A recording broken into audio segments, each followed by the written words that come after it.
and get some banter. Right. Go ahead. Check 1, 2. My name is Don Custer, sitting here with Andrew Hambleton on the Human Interaction Podcast. Nice, dude. You should host. You should host this, actually. Co-host. Yeah, that's what ends up happening most of the time. Actually, it's just people kind of take over because I'm just a meek man. So people just start like taking control of the direction of the podcast. I'm like, hey, hold on a second. This is mine. Right. Yeah. But yeah. I guess I'll do my little intro now since we got some banter and it looks like our levels are cool. Yeah. What are you hitting at over there? Below the line. Oh, okay. Well, there's not like a actual decibel level that really? It just has like a little line that I try to stay like right under. You see it like right there. See what I mean, Jelly Bean?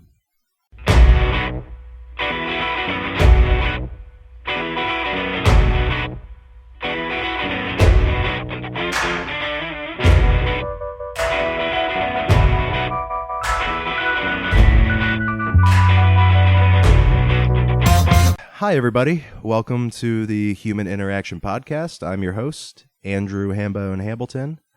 Today, I have with me good friend, Don Custer. Hi, Don. Hey, Andrew. Thanks How's for it having going? me. Good. Yeah. I always forget that your name's not actually Dean. Yeah, that's become a problem. But it's good because it kind of gives an indication of how people know me, right? Like, like if they're an actual, not actual, but like a good friend of mine that I've known for a long time, they know I'm Don. Right. But if it's like a recent kind of or you only know them through like Facebook or something. Yeah, it's like, oh, hey, Dean. Oh, it's like, okay, we're not actually friends per se. Like, you know me as this like alter ego. Yeah, I was gonna say, is that just like a thing you did like on Facebook so like Zuck wasn't tracking you or something, or like? It actually started kind of as a joke in the band. Okay. So a lot of times when we were out playing shows and kind of, like in a loud environment and people would come up and like say hi, like after the set, I'd introduce myself and people would be like, oh, John. Yeah. Okay. John. Nice to meet you. Or be like, oh, Tom. Oh, okay. Ron. And it's like, just all these. No. So I got tired of being like, no, like Don with a D. Like Donald. But then it's like, I don't want people to call me Donald either. Right. Because that's kind of a lame name. The Donald. Yeah. Right. The Donald. So, how did that start? So when I lived with Jamie and Jeff over at the Frankfurt house. Mm-hmm. One night we Bangford. Bangford. Yes. Yeah, the infamous Bangford. One night we took a bunch of mushrooms together and we were sitting around and somehow the name Dean Bean popped up into my head. Okay. For how mushrooms work, just like thoughts enter randomly. Yep. So go on Facebook and try to find like, I wonder if there's anybody named Dean Bean online. Right. Only found one guy, who lived like this dude living in the UK or something, like this older, like middle-aged guy. Yeah. Wearing like a Hawaiian shirt in his Facebook photo. And I sent him a friend request just because I thought it'd be funny. He never accepted it. Yeah. But from then on, I just kind of assumed the name Dean because one, it was funny. It's like a funny name. And then two, it's just more succinct. Yeah. Right? Like it's harder to like mishear Dean. It's true. As opposed to like there's not many names that sound like Dean. Yeah. So it's true. And then it just kind of stuck and became like an inside joke. And then I was like, oh, it's a good opportunity to change my name on Facebook. And like, right. At that time, I think also it was like I was changing my name around a lot anyway. So first it was Don, and then I changed it to Dawn and had like a picture of myself in a wig. Okay. Right? And then I was like, oh, I'll just go with Dean. Yeah. So I'm sure there's people out there like, what the fuck is wrong with like, what's going on with this guy and his like, identity crisis? Right yeah, right. So he's transitioning into something. We're not sure what, but he's making a transition. Yeah. So and then just stuck. Yeah. Cool. I was doing that for a while on Facebook too, because if you take Andrew Hambleton, what's it called when you scramble the letters and it makes another an anagram? Yes. Is that what it is? Yeah, an anagram. So I went to like an anagram site and I just typed in like my name, Andrew Hambleton, and tried to like see what the best one was. Yeah. And one was Neanderthal womb. So That was my name on Facebook for a while. It was just Neanderthal womb. So that was before my time. I don't think I've ever seen. Yeah, no, that Okay. was like back early 20s. You know, yeah. So Oh, that was a great decade. yeah, the early 20s, my roaring 20s, when I was just fucking blackout drunk and on Percocets all the time. Yeah. The glory days. Or Oxy, actually. I didn't get that fucking pussy Percocet shit. I was straight up Oxy 80s, baby. Wow. Yeah, that was a hell of a time in life for sure. that was a wild time. But yeah, Facebook names, Yeah. good shit. Isn't your dad have the same name? Are you a junior? No, I'm not a junior. Okay. I know what happens. I know why you thought that. There is another older guy Yeah. who kind of looks like me in like 30, 40 years, Uh-huh. and his name is also Andrew Hamilton. Yeah. And he's from Lancaster. Oh, really? Yeah, so I don't know how it came about. I think he started this thing on Facebook group called the Andrew Hamilton Society. And it's just people named Andrew Hamilton all over the world. Like there's a guy who is like the CEO of BlackRock, which is like an investment firm or like a talent firm in New York City. Okay. And he's like the CEO. His name's Andrew Hamilton. I get a lot of messages on LinkedIn and like Twitter. People will be like, "Hey, I'm looking for like an investor." Blah blah blah. I'm like, you have the wrong Andrew Hamilton. Well, I have a few bucks I could buy. Yeah, I mean, what, you away. need a $5? Yeah, I could do that. There's a basketball player in Australia, I think, or like New Zealand or like Europe. So there's a professional basketball player that's not American named Andrew Hamilton. There's a bunch of people in the UK. There's like 4 or 5 of them in the UK, and then there's like 3 in America. And they're all like in Lancaster County.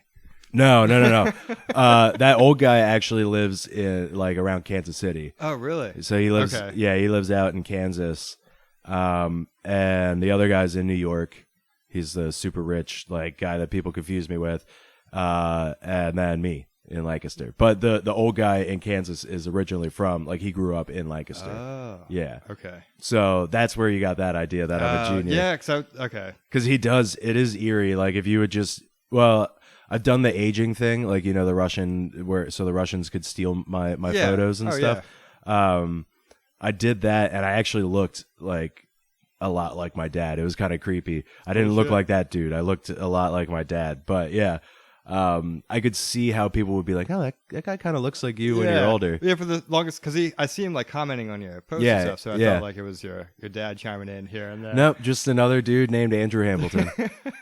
Awesome. Yeah, he's actually like a really good drummer. Really? Yeah, like he's taught people the Mowgli's. I don't know if you're familiar with that I band. don't think so. But apparently he like gave lessons to some of the band members, and he's worked with like Danny Carey. Like he knows Danny Carey's dad Wow. or something like that. And he's like, yeah, he used to come into our studio. Danny Carey did as like a child when he was like a little kid, and Wow. he was awesome then too. Like Yeah, I'm sure. yeah, he's like what you hear him do like for Tool is not like the extent of his ability. He can play any style that you want like flawlessly. He's an amazing drummer. Oh, shit. So it's like, I mean, we all knew that, but Yeah. just listening to Tool, you're like, oh yeah, that's an awesome drummer. Yeah, right? Yeah, but he's not limited to just the metal tribal beats, you know. That was actually, I just saw them recently at Yeah, I Wells missed Fargo. that. How was that show? It was really good. I heard- The opening band was fucking terrible. Who opened for them? Killing Joke. I've heard that name around a bunch, but I've They're- never like. They've Check apparently them out. been around since like '79. Because my friend, Really? my friend Lee looked them up when we were sitting there. Like, wow, this is so bad. They're a British band. They've been around since like 1979. And I could see how they would be an influence on Tool, Yeah. but goddamn, they were so bad. I don't know if it was just like the sound they had, or if they're just old now. But yeah, it was terrible. Wow. It was a horrible opening band. But Tool was amazing. Yeah, so they made up for it. Yeah. Tool, of course. And I'm biased because I love Tool. Right. And their shows are like the greatest visual shows you're ever gonna see. Yeah. It's so it was really good. And we were even like way up in the nosebleeds at Wells Fargo, and it was still a really good show. Awesome. Yeah. I think Josh was there actually. Yeah, I think Josh was there. I think Jamie was there too. Yeah, because they both kind of commented when I like checked in. I was like, "Oh, I'm here to see Tour." Yeah. And then I was like, "If anyone's going to see this tour, feel free to stand in the merch line because Killing Joke fucking blows." Because like she wanted to stand in the in merch. She was like, "Will you wait in the merch line for me? I want to get the tour shirt." I'm like, "Dude, no shirt is worth $45. Right. All right, not even bands that I really like. I'm not spending fucking $45 on a t-shirt. It's hard to justify that. Yeah, I feel bad spending $20 on a t-shirt. Right? You know, Yeah. like so. I don't feel bad for giving the band my money, but I feel bad because I don't have that much money. Right, You know, yeah. I can't. I just bought 10 t-shirts online for $60. You know, like that's the kind of value I'm looking for. Yeah, that's good. Yeah. You know that sometimes you can find dudes outside selling knockoffs for way cheaper. Oh yeah, they were all the way up on 95. They were on the 95 on ramp with knockoff merch. Yeah. Damn. Like, because traffic's terrible once you're trying to get in Right. there, so no one's moving too fast. And yeah, these guys are just like, "Oh, I got Tool t-shirts, Tool." Like, nah, no thanks, no Yeah. thanks, bro. I remember, so I think I saw, well, it was Nine Inch Nails, Queens of the Stone Age. I don't think Tool was on that one, but it was in Pittsburgh. Okay, that still sounds like an awesome show. Yeah, it was cool. Like Nine Inch Nails had an awesome like visual aspect. Like they had this giant like what you call it, like that cloth, like that cheesecloth kind of. texture to Yeah. I know what you're talking about because go ahead. I'll Okay. tell you the story. So But they yeah. had like this giant projection kind of thing happening. Yep. And then like throughout the set, like it develops and then it finally like drops. You know, then you Yeah. see the band on stage. Yep. And it was great. And like same deal though, like looking at the merch, it was just like a t-shirt was like, I don't know, $45-$50. Right. It's like, nah, that's all right. So I actually went with Brendan, who I believe was another guest on your podcast. Yep. And we were leaving the venue, and this random dude was just like, t-shirts, you know. So I was like, oh, like how much? Like $5.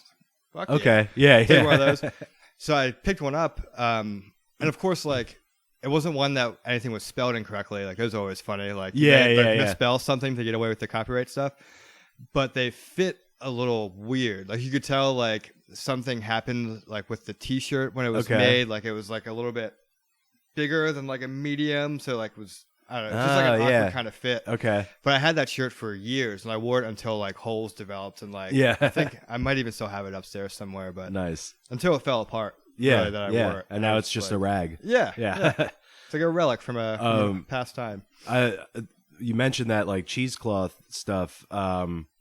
So like Tool didn't have that. They had like I'm not sure if it was actually like fiber optic like shit like hanging like strands in front of them. Yeah. Or if it was just like that's just how that curtain was made. It had like it was more like strings than like a solid like cheesecloth type thing. We'll stick with that description because it works.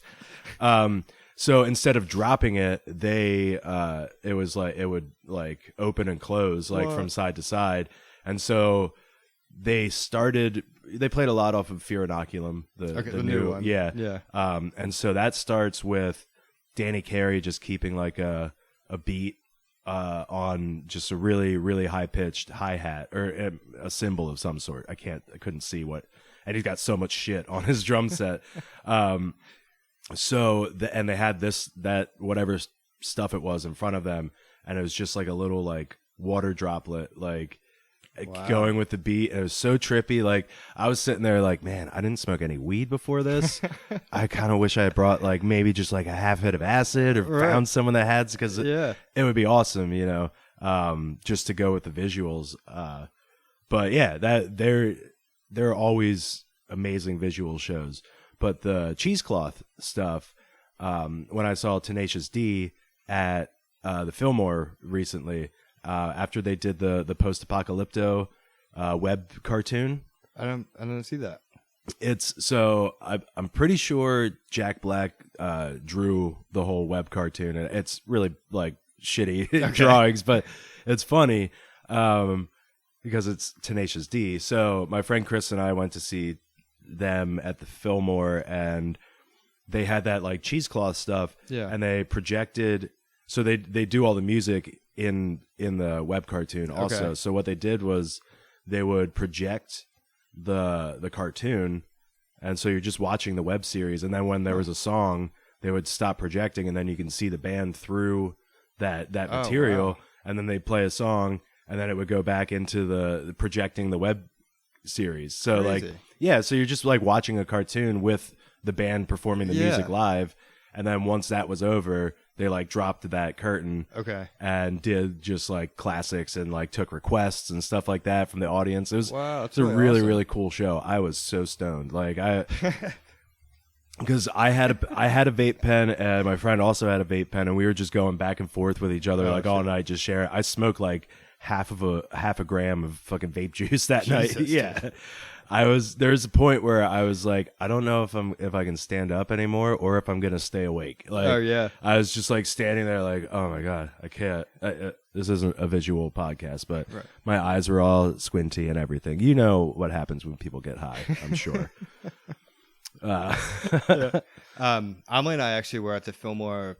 I think that was last Sunday, and that was the first time I was in there. It was actually like. Really impressed by the room. Like, you had cool you hadn't gone there yet? Time. Yeah, it is a really, really nice room. I mean, I saw Coheed there when they were doing the Good Apollo Never Ender tour with the Deer Hunter. Like, that was a great show. Oh, I bet. Yeah, and it was sold out. It was packed, and I think that was the first show I saw there, and then we saw Tenacious D there too. I think those are the only ones. I know I went there when the Punchline opened. We went to the Fillmore for that's where they had like the job interviews or like the job fair for the Punchline. Oh, okay. Because I was trying to get a job at the comedy club. Right. But yeah, they were like, no, you live in Lancaster? Well, there's literally millions of people that live in the city. Yeah. Right. So we'll pass on that. That's a bummer. Fuck. You should just lied. Be like, yeah, I live. No, because then if I'm like running late for work and shit, it's like, what? Why are you running late? Traffic on fucking the Schuylkill? SEPTA? Yeah. I guess that is always a valid excuse. Sucks, man. It's like, what was it? This past week, I was trying to get to work, and they had like an issue with like they had the SEPTA key thing. Yeah. That? Yeah, I have one, and it never works. Yeah, and the whole fucking system went down one morning. So no one can fucking go on the train. Right. Yeah. And like people are getting like turned away, and it's like, and then there was like people on Twitter because they have like their SEPTA social thing, which is like, I don't know, suicide for them. I'd hate to be one of like the customer service reps on that account. Yeah, just getting bitched at all day. Yeah. But some dude was going off on him about like, well, my SEPTA key didn't work, and I had to buy one-way tickets, so like, am I going to get reimbursed because I had to spend money twice? Which a valid point, right? Yeah, like, your system breaks, somebody has to pay again to ride it. Absolutely. And then something's just like arms up, like, Yeah. Well, it's like it reminded me of that South Park episode with like Comcast. Like, oh, sorry. Yeah. Wait. Could you repeat that last part? Our parents would be really pissed off. Ooh, how pissed off would they be? Yeah. Oh, I'm sorry. Should you go to another transport company in town? Oh, there isn't one. Oh, that's too bad. Yeah. Now I've never had issues. I don't travel on SEPTA. Like, you take it every day for work. Right. And like people complain about like the Philly airport and everything like that. I'm just like, I've never had issues. I've never had issues at the airport. Yeah. But I don't fly that much. Maybe you're right. Me neither. Yeah. But every time that I have gone, it's been fine. Right. Like TSA agents are typical asshole TSA agents that have like, again, South Park. Excuse me, sir. I need to check inside your asshole. Yeah. Just pretty much. So I'm just like, when I go to the airport, I just expect to get like bullied around by TSA. Who are, like, underpaid people who like don't want to be there. Yeah, and they're on a power trip. Yeah, exactly. So I've never had any issues with that. Well, actually, the one time we flew out I think it was Philly. I think we were flying out of Philly. It might have been Baltimore, but we flew out and where were we going? Vegas. We were going to Vegas, and I had my books with me. Like we were going from Philly to Vegas and then Vegas to San Francisco. Like we're my friend. I don't know if you've ever met Andrew Blauk, but he went to high school with me and Lucci. He wasn't that really blackout dude at that one show, was it? No, that was Drew. That was right. a different I guy. always forget that dude's name. Yeah, and that was also me. I was also super blackout drunk at that show. This is the first time I saw Bentley, actually. Oh, was it really? Yep. Oh, sure. I'll never forgetting that show. I'll never forget not remembering that show. But yeah, we flew into Vegas because Thrice was playing a show on the Strip. Cool. And we were like, oh yeah, let's stop. And it was probably top 5 shows I've ever seen in my life. It was really good because it was at the Hard Rock on the Strip, which is not like a giant venue. Okay. I mean, I would probably trying to think of something in Philly, maybe like Underground Arts. It's kind of like that size. Okay, but Hard Rock's like is a chain. Yeah, kind of thing, right? Yeah, so they have like the casino and the hotel, and then they have like the music venue and like a store on the Strip. Oh, wow. Okay. So this was at like the venue, which is about the size of like Underground Arts. Okay. Maybe even a little smaller actually, but it's super intimate, and they were already a pretty big band at the time, so it was like probably packed. It was so fun. Like people were like trying to mosh and stuff and like getting a little rowdy, and security they were being dicks about it, like throwing people out. Yeah. And then they came out to do their encore, and they were just like, hey, like security, like leave them alone, like just let the kids have fun because they're gonna go wild for these. Yeah. And they did to Awaken, Avenge the Dead, and Phoenix Ignition. So I'm not familiar with too much with. Okay. I know they put on like a crazy live show though. Yeah, they're really. I mean, they're one of my favorite bands. So. Oh yeah. Yeah. Oh yeah. Like back at them, Coheed and the Volta were like the 3 bands back in high school that I was like, fuck yeah, dude, this is like this is my shit, you know. Right. And they're actually doing their Visu 15-year tour soon, so that's good. Damn. They're going to be at what's it called now? Franklin Hall. Yeah. The old Electric Factory. Right. Yeah. Which I saw them there when Visu, like 15 years ago when Visu came out. I saw them there for that tour. Yeah.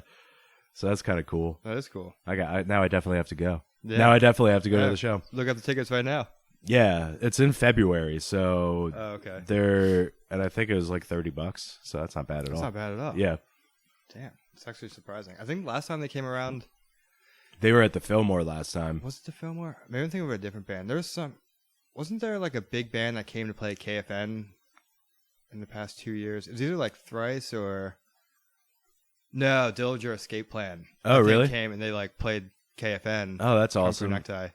And I didn't go, but apparently it sold out within like 30 minutes of tickets going on sale. Well, yeah. I mean, you can fit 100 people in KFN. Yeah, you know, it's like, and I think they sold more like over capacity too, just because like it was so popular. Yeah, that's nuts. I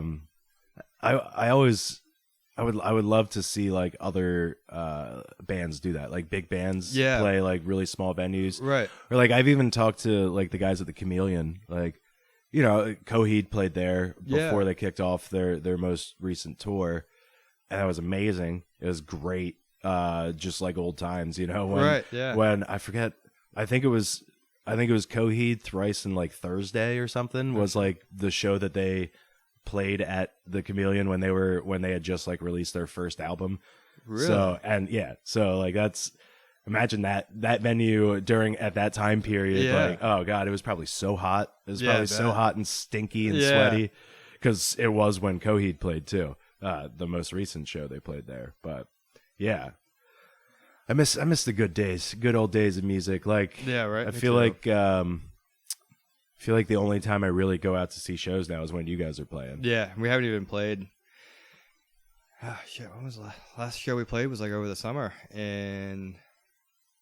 What was that? Scranton or something like that? Oh yeah, I remember that. Yeah, I remember that. because I didn't make it up to that one, but I was trying to. I know some people in like the Scranton area, and I was trying to get them to go out because, I always try to support my friends. Yeah. I guess I should mention that Don plays bass for Something Like a Monument. Oh yeah, I guess maybe people were like, "Who the fuck is he talking?" Yeah, well, I mean, it's not that it matters. There's 15 people who listen to this podcast. Yeah. It's not like and maybe 2 of them actually know. Yeah, know that band exactly. But you should check them out for sure. Check out Something Like a Monument because it's like I said to Jamie. You guys are one of my favorite bands, and I don't just say that because you're my friends or anything like that. You actually are like one of my favorite bands. So sick. Well, thank you. Yeah, no problem. Thank you for like giving me the hookup like back in the day. You gave me the first EP and like cuts of The Hours Believe and Run of the Fabric that like haven't even made it. Yeah. I like doing that kind of stuff though. Like I think. Recently, there was a kid in like Australia or something that hit us up on Facebook. Nice, and was like, "How does that feel? What it's dude, like?" It was like, even think about it now, it's goosebumps. But like this random kid, just sent a message and was like, "Hey, like, just want to reach out and tell you guys that the song Soft Spots off of your first EP is like one of my favorite all-time songs, and like, oh wow, just nice. letting you know, like, I really appreciate like your music and what you guys are doing." And I was like, damn, like, what can we do for this kid? He's like all the way in Australia. Yeah. So, Jamie, let's send this kid like a shirt and like an EP. So we got the kid's address and we mailed him like a shirt, a copy of like the EP, a download card, like kind of digipack thing that we made up. Yeah. And I think even Jamie wrote him like a handwritten like letter. Nice. Thanking him. That's a very Jamie thing to do for sure. Yeah. And just shipped it off to Australia. Like, so anytime anybody that reaches out, and it's like we take that to heart so much, like, well, yeah, exactly. It's like, oh shit, somebody's actually listening and appreciating what we do. We're like, all right, let's hook them up. Like, let's give them some shit. Did you ever figure out what that German dude was saying about you guys? Remember? Oh yeah, I have no idea. No, you never. No one ever translated for you. Yeah, that's funny. Yeah, because I asked my coworker because she's a German major, like that's what she majored in. That. And she was like. Even she couldn't really pick it up because I guess it's like a certain dialect. There might be like slang and stuff in there. Yeah. So, yeah, she was like, there's a lot of like very specific, like industry specific terms in there. I guess that I don't really know what he's saying. Yeah. So yeah, unfortunately that never worked out. Right. Either. Yeah, that's funny. I think that was that guy. His name was like Lord Litter or something. Yeah, he was just doing like a radio show. Right? Yeah. And apparently he was like big in the underground tape, like cassette trading scene in like the 80s. Okay. Like this dude, I guess, was like is considered like the founding father of like tape trading. Like, do you know about that culture at all? Where like, kind of, but not really. Like I can kind of picture it, but I don't know if I'm picturing the right thing. Yeah. So basically, what I understand from it anyway was like how like dudes in like the black metal scene used to like tape like demos on cassettes and trade them around. Yeah. And there'd only be like maybe 5 or 10 copies made of like certain cassettes. And they just keep getting passed around. Yeah. Okay. So this guy was like really influential on that and made his name there. And then he's just like this out there like wacko kind of dude. Yeah. Who we submitted a release to them through, I think I just like found his email address somewhere and sent it to him, and he really liked it. Yeah. And like he like sent us back all these like emails that were like praising our music and like really enjoying it, but then also would like go into these really like off rants about like the state of the music industry these days and like all this weird shit about like how, I don't know, like corporations are taking over like the music scene and like nobody's taking chances anymore. So it was just like really funny. Yeah. And I guess he did that. He put us on his radio show and gave like some kind of introduction or something, right? Like all in German. Yeah. And had no idea what he was talking about, but yeah, it was still like positive, like some press, so right. Any press at all is good. Oh, absolutely. And you might be one of those bands that you might be like a Hasselhoff. Ends up being really popular in Germany, but everyone in America is like, who? Yeah, who's that? Yeah. I'd be fine with that. Right. That's sick. Well, that's kind of what like Bent Knee ended up doing a little bit. They went on a European tour and they got a lot of traction over there. Yeah. And then people started picking up back in the States. Right. At least that's kind of how I saw it working out. It's kind of it's interesting how that works too. It's almost like it's kind of like a parallel to like your friends, like. if you have music that you put out or Yeah. like you want to show somebody, but it's like you promoting it, people are like, yeah, it's probably okay, but like everybody else I know is in bands too, right? Yeah. But if it's like a third party that's like, hey, check these guys out, they're pretty cool, then Right. they're more likely to check it out. Yeah, and that's how I feel about you. Like when I'm like, yo, guys, check out this band, check out something like Yeah. The Monument, or even like Bent Knee or whatever. When I was like really pushing them on people, and people were just like, yeah, you like weird music, though, Yeah, dude. right. You know, something Yeah, like that. yeah. It's like, I know you, and I don't listen to that crap. I mean, it's not crap, man. Yeah, that's well, actually, it's funny that you mentioned that he was like that Australian dude was really into soft spots because that's what I've been using as the intro. Oh, really? The intro music for the okay. just the opening. Oh yeah, real funky line. Yeah, just that right up until the like stop. I'll call it. Oh yeah, right before the lyrics start. So yeah. Cool. So I'll expect royalties, from you. Jamie gave me permission, and technically he wrote the song. I think, yeah, and that's bullshit because it's registered to me on ASCAP. Fuck you, Jamie. This is exactly what I wanted. I wanted to split the band up and get you guys. I wanted to pit you against each other. Yeah, right, cool. This is. I'm gonna destroy this band. I'm gonna break you guys up. Team Dean. That's all you need to know. Team Dean. It's like the Twilight shit. Yeah. What was that? Team Edward and what was that? Team Edward Jacob? and Jacob. Yeah, I think it was Jacob and Edward. I don't know. Something like I've that. never seen them. I've seen pieces of them here and there. Terrible. Yeah. Terrible movie. Terrible. But yeah, that's. I think it's cool that like you guys have had some like international attention, at least even just from some dude who's just like chilling in his living room, right? Somehow comes across it. Like, I don't even think we asked him like, hey, how did you find us? Right. Which is probably should have. Yeah, exactly. That's so one of my coworkers was like he found the podcast. Oh no, he found a set that I did on YouTube or whatever. And I was like, how did you find that? Like, where did you find it? Yeah. He was like, well, I actually just like looked you up, but I was like, damn, I thought maybe someone was like sharing it or whatever. He's like, nah, I just looked up Andrew Hamilton comedy and that came up on YouTube. Like, all right. That's fine. That's fair. Yeah, that's fair. But it would be good to know like how we found it, because then you can be like, oh, okay, put some more effort into like whatever arena that was. Right. Yeah. Which is, I don't know, that's something that I feel like we always struggle with. It's like the whole marketing kind of aspect of it. I understand that, and maybe I'm making some assumptions here, but it's kind of like a pride thing where you're like, like for me, even like asking people to come like hang out and record an episode of the podcast, it's like it feels like pretentious and like egotistical to be like, or even like telling people to listen to it or like watch my stand-up comedy. It's just like, if people want to do it, you can do it. I don't want to like push you to do anything. Yeah. I'm not that good. Don't like. Well, it's like, oh, you can come if you want to, but like I don't know. Like I see some bands do that, and like it actually works for them somehow, right? Yeah. And they're like, I'm not gonna name names, but they're shit players. Like they can barely play their instruments, but somehow they can like just be like, come to my show. Like we're the best band. Come to my show. And like, people are like, yeah, okay, all right. And then like it works out, but like.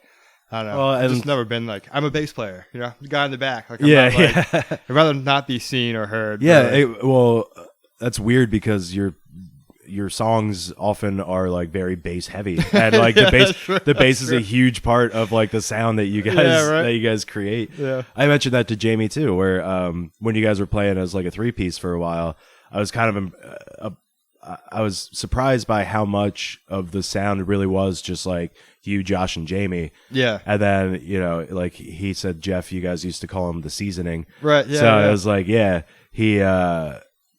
was just surprised. I always thought it was a lot more like between the two guitars and not just like, this could easily be a 3-piece. Yeah. I was surprised. All those recordings that I sent you. Well, those two that I sent you, those were both 3-piece I sets. still haven't listened to them. But I I've been having a lot of issues, and I think I talked to you about this, where I'll mix.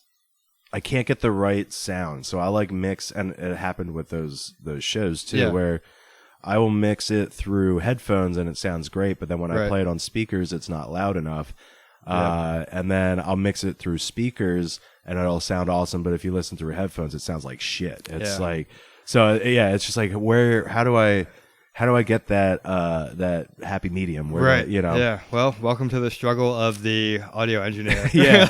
And that's what you do, right? Yeah. Well, yeah. I guess I could consider myself an audio engineer, like loosely based, I guess, but like I record and edit podcasts for like full time at university. Okay. I didn't know that's actually what you did. Yeah, actually, it's cool. So I get paid like to sit down and record and edit podcasts. Oh man, but you do it like for other people, like you're doing it for other people. Yeah. I don't host my own, but it's like, and it's all based on like business happenings and like it's you work like CEOs at Wharton. Yeah, right. Yeah, okay. Yeah. You gotta get Trump Daddy in there, dude. Oh yeah, right. Get the alum back Mac in there. Daddy in there. That'd be a shit show for sure. I'm sure it'd be interesting though. It'd be funny. Oh yeah, I mean, you can't say the guy's not fucking interesting. Yeah, he's right. an idiot, but you can't say he's not interesting. You know. Yeah, that's cool. I didn't know that. I knew you did like sound stuff, but I didn't know it was actually like podcasts, like editing and recording podcasts. Yeah, it's interesting because I'm learning a lot about it now. So or I'm trial by erroring a lot. I'm fucking up a lot and learning from it. Well, that's like one of the best ways to learn. Right? Yeah, like the guy that's kind of like my mentor at work was always telling me like, if you're not fucking up, you're not doing enough. Yeah. Right. So like if you're like doing something, you're like, oh, this is easy. Like it's not easy. You're just not putting yourself out there and taking enough risks. That's a good point. So, yeah. I think about that.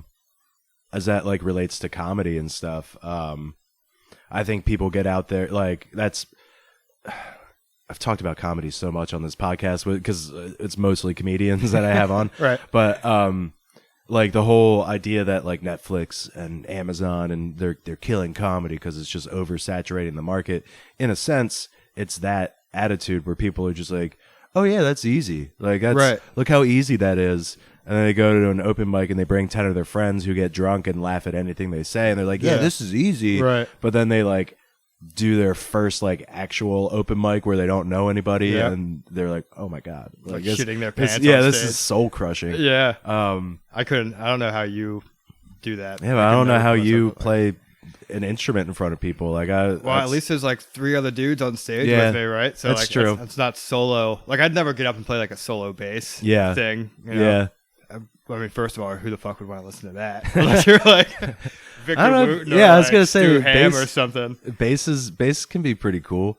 There's a guy in Philly, Jonathan Coleman, who I really like watching him play bass. He does his little like bass solos, high register bass solos, and it's pretty neat. Yeah. Funny story. We had the same bass teacher in college. Oh yeah. Yeah, I went to Pitt, and he was at Duquesne. Ah. Okay. But the teacher that we had taught at both schools. Yeah. So that's like a funny thing. Like every time we see each other, we talk about Jeff Mangione. Yeah, he was an animal too. Like he. I actually think I've heard his name maybe through one of you two. Yeah, I've definitely heard his name before. He's an upright player for the Pittsburgh Symphony Orchestra. Oh, nice. So classy. He's like a short little like Italian dude, but like knows his shit. Yeah, He's a cool guy. That's nice, dude. Yeah, that was, and I mean, you guys have kind of played. I don't know if he played. I know he played with Ares Human at one point. Jonathan did. Yeah, and he was in Flyer Mile also. Yep. So that's right. You guys played. No, or was that Ares Human that played that release show? I forget. The Flyer Mile release. Yeah. Show? I don't. I think that was you guys. Maybe we did. I remember playing with them once at Boot and Saddle.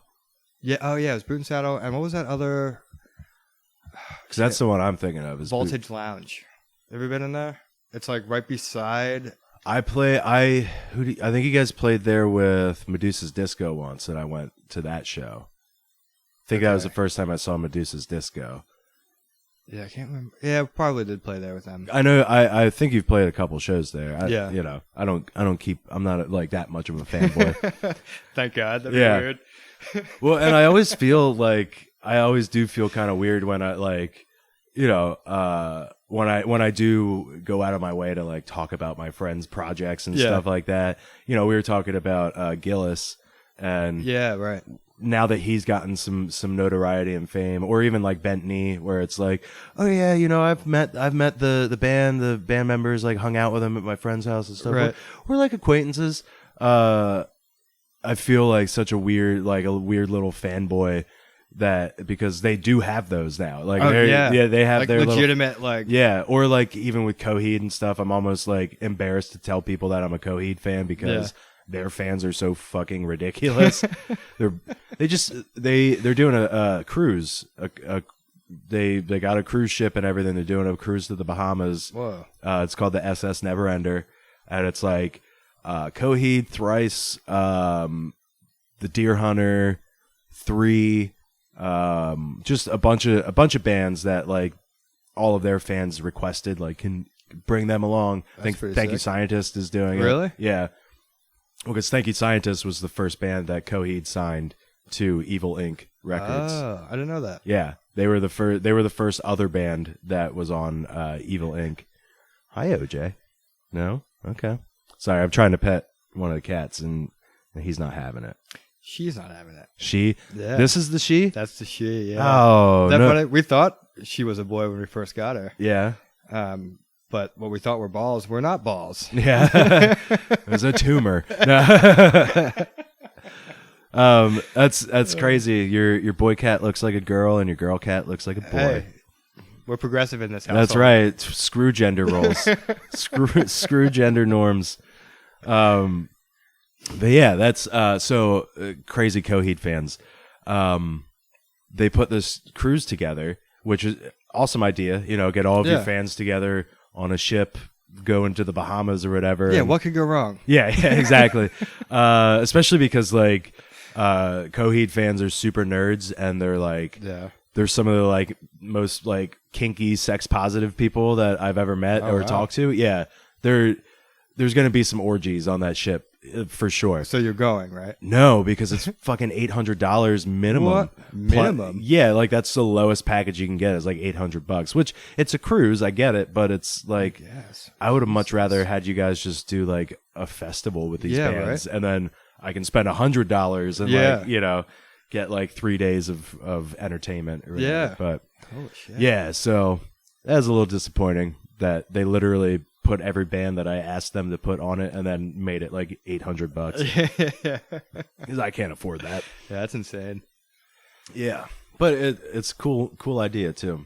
Yeah, I've heard of I think there's like another cruise line or something that does something similar called like Rockin' Cruise or Rock and Roll Cruise or something. Like, it's pretty much just a bunch of bands get on a ship and you pay whatever an absorbent amount of money, and then like get to hang out with all the bands for like a week on a cruise ship. Right.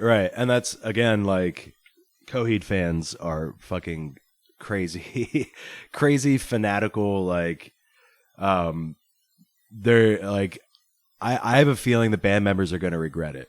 You think so? Yeah, because they're just going to be inundated, just constantly. Won't have any time to themselves. Like, yeah.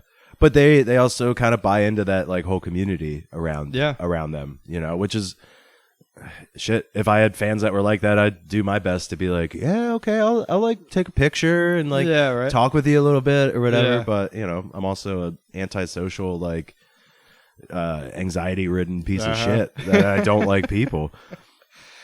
I feel you on that. That would be a struggle for me for sure. Yeah.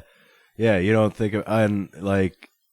Even a certain level of like fame or notoriety, it can be weird. It can definitely even after like if I have a good set at like an open mic and strangers come up to me and they're like, "Hey, I really like that." I'm like, "Leave me alone." Yeah, like thank you so much. I'm not good at this. Yeah, please don't expect this out of me again. Yeah, right. Like it's not repeatable. Yeah. Yeah. Oh man. I'm gonna pause real quick. I want a drink of water.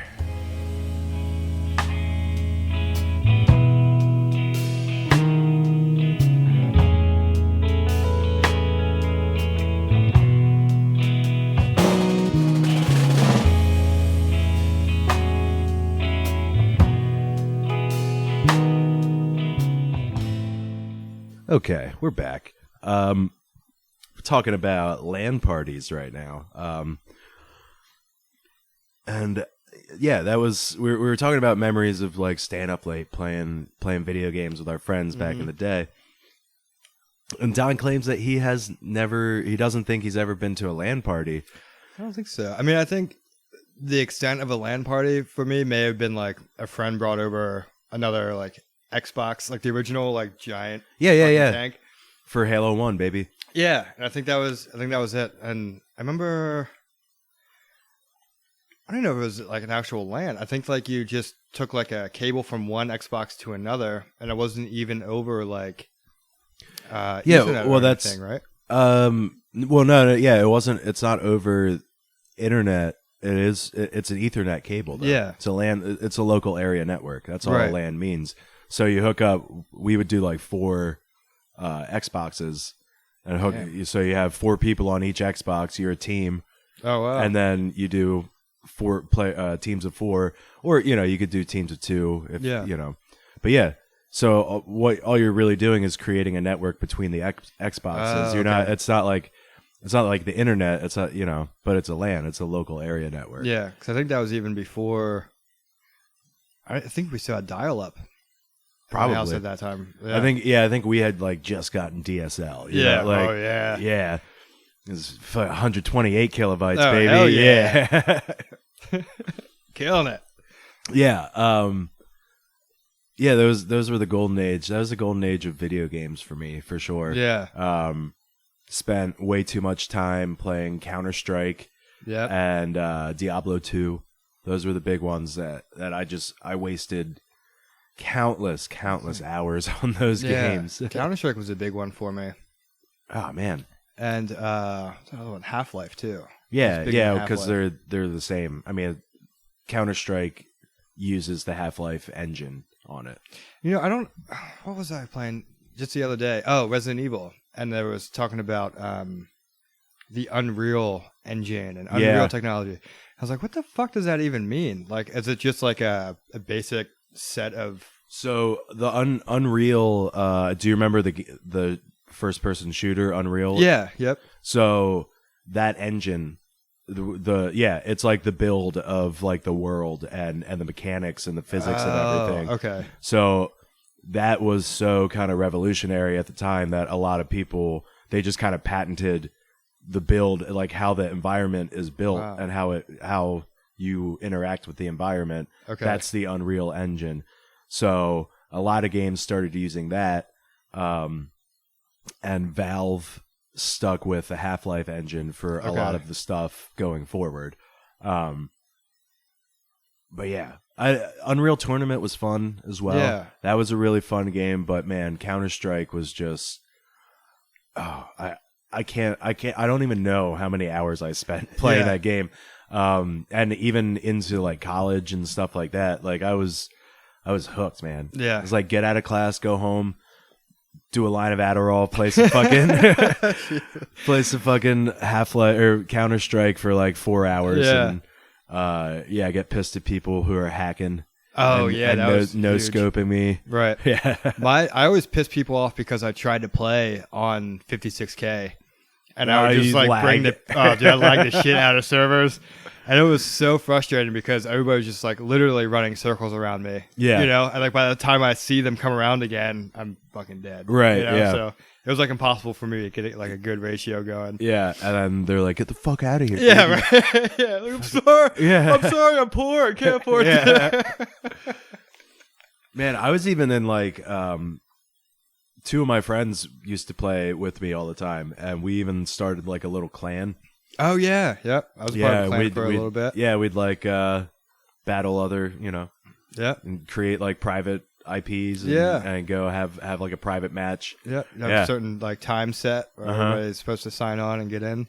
Yeah, it was. It's a lot of fun, man. I never quite got to the level of being a pro though. Making money off of it. No. Yeah. Which that's an insane development over the recent years, right? Like the whole esports thing. Oh yeah, absolutely. Like Amelie and I we went to like a clay pottery like intro class thing one night, like a date night. and we were walking back, and we passed this like new spot in Old City, and it was just like a giant room with like these giant projector screens, and there was like kids in there playing. Well, I guess like a LAN game. Yeah. I'm not sure what they were playing, but there was probably like a good like 60 people in there, just like playing video games. Trying to think of what the big esports games are. I mean, of course, like Madden. That's like a big one. Rocket League is another big one. Yeah. What's that one? It's not World of Warcraft, right? But it's like one of those. Isn't it kind of like... Well, there's Hearthstone. League of Legends, maybe? Oh, yeah. People play League of Legends all the time. Yeah. I don't even know what that's about. I've never played it either. No. When he mentioned Warcraft, I was thinking Hearthstone, because that's a card fighter, like Magic the Gathering. Okay. So like a card fighter. That it's Hearthstone Heroes of World of Warcraft. So it's based on World of Warcraft, like that realm, that world. Okay. But it's like a card fighter. So it's really fun, and it's all online. I got hooked on it for a little while, and then it's just like Magic. It just gets too expensive to like keep up with the new editions and everything like that. So that's another thing that's such a bummer about games now is like you still gotta pay like $60 for a game, right? Even like a console edition. Yeah. But you only get like a partial amount of the game, right? And then you have to monthly subscription, yeah, shit or like that. Yeah, pay for like DLC, like the downloadable content. Right. You gotta buy like better weapons, like to be able to keep up with everybody online. Yeah. It's insane. It's lame. And World of Warcraft was like the first one that I remember. I think EverQuest at one point became a subscription game too.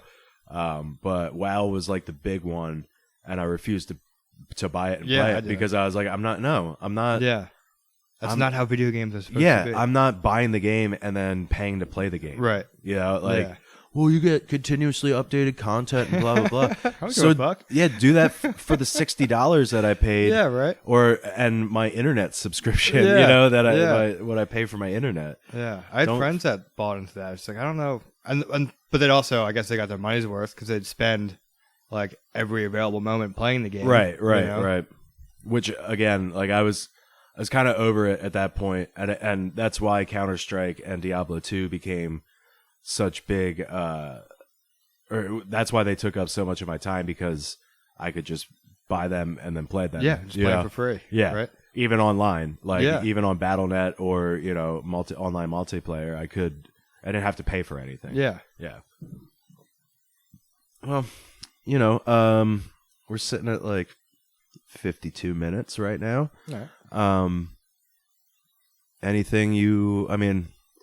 I'm not sure when this is going to drop, to be honest. I'm not sure what the schedule is at this point, because I have so many just sitting waiting in the wings. Right. But is there anything you want to, as far as the band goes, is there anything you want to plug? I don't know. We have been working on new music. We've kind of been like in a lull the past few months. Yeah. Haven't really been playing out, but have been working on new material. Right. So I guess hopefully by the time this comes out, there'll be something new released. Yeah, because I kind of thought that would be fun to be able to do with these episodes. Maybe if you have a new song that you guys are willing to, like, oh yeah, this one's finished. We have a recording. We could throw it on. Sure. Although I think I just did Auditory Seizure at the end of Jamie's, and I was probably going to do The Hours Believe at the end of this one. Okay. Because he said that he wrote that song from your perspective for you. Yeah, apparently. Yeah, that was weird when he said that. He was like, yeah, if I get real bored, I just like assume the identity of one of my bandmates. I'm like, okay, fucking weirdo. Yeah, there's even that song Crimson Smoke was written about Dan, somebody, right? Yeah. And about his like girlfriend, drug-addicted girlfriend or something. Yeah. Kind of offended at this point that I didn't get a song yet. Maybe eventually will. Like your biggest fan, dude. Come on. Well, this was really fun, dude. Thanks for letting me come over and hang out. Of course, man. Anytime. Sitting down and talking with me. Check out Something Like a Monument, everybody. Again, one of my favorite bands, and I don't say it just because they're my friends. You can find them on Spotify and Bandcamp. you know, they got they're at Slam Philly on Twitter and Instagram, and they have a Facebook page and all that stuff too. Yeah. So cool. 21st century promotion. Fuck yeah, dude. Don't actually come see them play. Just check out their social media. Right? Yeah. No, you don't have to. You're not missing anything. I would contend that they're one of my favorite bands, not just to listen to, but also to see live. Jamie's a showman for sure. Yeah, sure. Jamie puts on a show for everybody. Thank so. God, because I do not have that. Yeah. I like although in the back. The night at when we all dropped acid. Oh my God! At the HH Ranch. Yeah, spot? That weird spot. That was weird. Yep. But you came off the stage and you were trying to dance with me and shit. You were putting on a show that night. You were having fun.